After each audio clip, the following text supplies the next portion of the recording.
Race 3 is the Betsy Handicap Stakes, and there is our favourite, Revolution. 0 from 14, his career record to date, and was a beaten favourite last time out. But that was a decent second to Annie Law, who was quite a prolific winner for this grade for James Fanshawe, and often ridden by today's jockey Danny Muscat. But he gets on board the son of Havana Grey.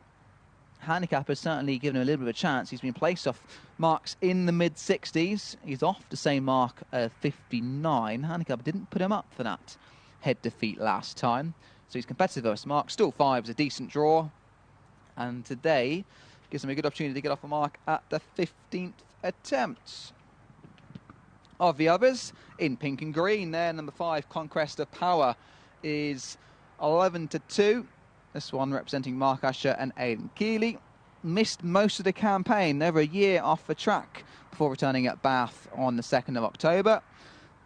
Much better on Neil Weather on the third start of the campaign. This was last week here at the track, where he finished second to Mixed Spirit, outpaced over 5. 6 stepping up a trip will suit him. Was very much on his toes in the paddock. As you can see, he's quite warm there. Conquest of Power. Gamble of the race is number 2, Dicko the Legend, Ryan Ingram riding for her father Roger.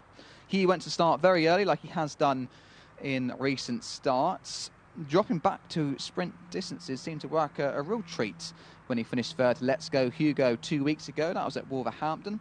Extra furlong, as long as he settles, might suit on this occasion. Back in the colours of Ollie Harris this afternoon. Was originally of Ollie Harris when trained by other trainers, but runs in his colours once again today. Ryan Ingram back on board. He was so keen on his first run for the yard, actually pulled up at Bath, but dropping him back to 5 really worked well last time in Reese Clutterbuck Road. Got a good draw in stall 2, son of Ardad, and certainly got a sprint pedigree out of Kalachi Mare. There's Red Wolves, number 10. Wouldn't rule him out at an each-way angle. Got the basic mark of 46, so he's been pretty consistent. Was second to Show Compassion at Wolves, the track he normally runs at. Still 1 though. Wouldn't be surprised if Son of Herat gets another place on the board. He's been pretty consistent of late. Here's Revolution heading in. Kit Bag, number 3, another one that's strong in the market. Jack Channon, cracking first season. This one should be better back on Neil Weather. Wasn't disgraced on his first run for 6 months and finishing 5th of 14 at Bath last time. He'd been second on his 2 previous all-weather starts back in March at Wolverhampton and Lingfield. Still 9, a little bit wide though. Number 6 at the bottom there is one of our likely front runners. That's Luke Morris on Qatar. Gilderson at Kessar. Yet to win, but he's been very consistent since joining Richenda Forge Yard. Often makes the running. The tongue-tie cheek-piece combo. Be hard for him from stall 10. There's jockey change number 11. Billy Loughnane replaces Grace McIntyre, who's back in the UK but not riding dazzling today. Not many more left to go forward. Let's go and join Derek Thompson for the call for race 3. In the cheek pieces, the white with the black sleeves, Qatar, Luke Morris about to be loaded into the outside box, stall 10.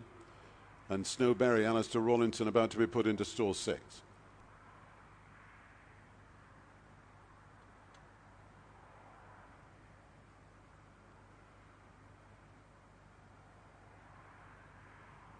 One to go. And the last one being loaded up for the Betsy Handicap. 10 runners are in, 6 furlongs is the trip. We're ready to race for the 4 o'clock. And they're off. And a pretty good level break. Dazzling was a little bit sluggish, and also sluggish was Snowberry. So here we go over 6 furlongs. And well to the 4 in the black with the yellow braces. Global Effort on the wide outside cheek pieces. Qatar in the light blue with the brown striped sleeves. Whitey Banny is right there on the inside. Revolution in the white with the purple spots runs 4th. 5th on the inside in the maroon striped sleeves. That's Red Wall. The pink colours cheek pieces of Conquest of Power. The yellow black cap of Kit Bag on the inside. pulling quite hard in the yellow colours. We've got Dicko, the legend. Behind this one is Dazzling, and the back mark of the slow starting Snowberry. In towards the home straight, 2 furlongs left to run in the Betsy handicap. And Waddy Bunny, Tom Quealy has the lead of half a length in the black and yellow. Global Effort on the wide outside, shaken up is Qatar. Trying to come through now is Revolution in the white with the purple spots. Making ground against the rails is Dicko, the legend, who's beginning to stay on from a long way back. Also staying on is Conquest of Power. Plenty with chances. They come down towards the last 100 yards. Dicko, the legend, on the inside, takes it up and goes on. And it's Dicko, the legend, Rian Ingram, who's going to win it. Dicko, the legend, wins it from the fast finishing second. That was Conquest of Power. Staying on to be third, Revolution. And it's the well-backed Dicko, the legend, back in the colours of Ollie Harris. Wins for Rhiannon and Roger Ingram. Dropping back to sprint trip seems to have worked the oracle. He was still pulling heading into the final bend. Down that inside, which hasn't always been favoured. Dicko, the legend, picks up and wins for the Epsom-based duo. Second, Conquest of Power, like he was here last week. And I think it was third, Revolution, who remains a maiden. But it's a winner for Rhiannon Ingram. Just heading to the 2-pole, he was still pulling. She switched him right to the inside, squeezes up the gap behind Red Walls. And while that often isn't the place to be here at Chelmsford, they've all congregated towards the inside, and this individual stays further. Dropping back to 5 last time, saw him run on well. And he's been strongly backed to win on the 4th start for the Ingrams. Start was crucial.